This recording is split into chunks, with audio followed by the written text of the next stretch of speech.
Welcome to this lesson on StringBuilder, one of Kotlin's most important tools for efficient string building.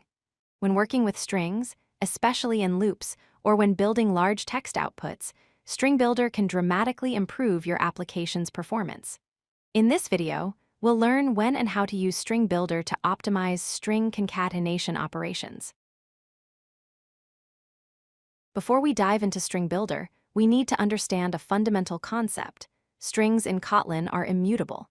This means once you create a string, its value cannot be changed. So what happens when you try to modify a string? Every time you perform a concatenation or any modification operation, Kotlin actually creates a brand new string object in memory. The original string remains unchanged, and a completely new object is allocated.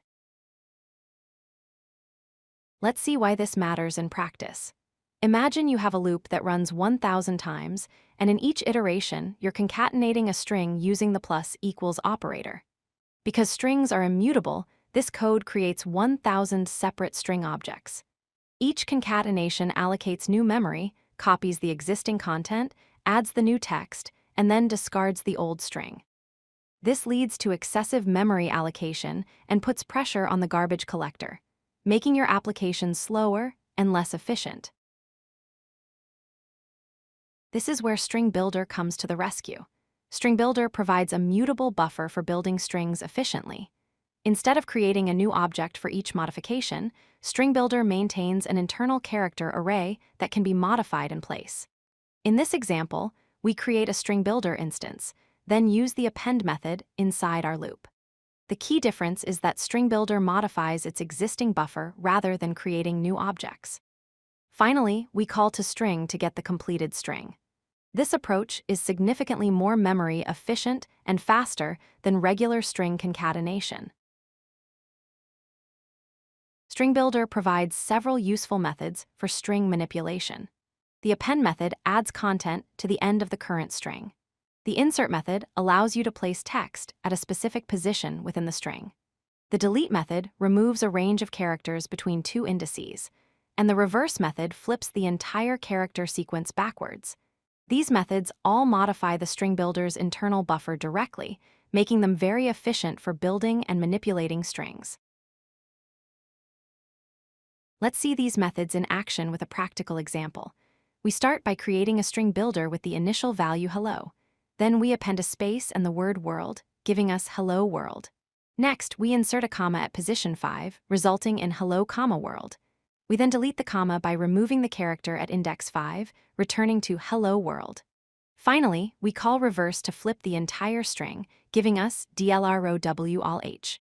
Notice how all these operations modify the same StringBuilder object, without creating multiple string instances. So when should you use StringBuilder? Use StringBuilder when you're performing loop-based concatenation or building strings dynamically with many operations. This is where you'll see real performance benefits. However, avoid StringBuilder for simple concatenations or when using string templates. For example, if you're just joining 2 or 3 strings together, regular concatenation or string interpolation is actually simpler and performs just as well. The overhead of creating a StringBuilder isn't worth it for small, straightforward operations. Kotlin offers an even more elegant way to work with StringBuilder through the buildString function.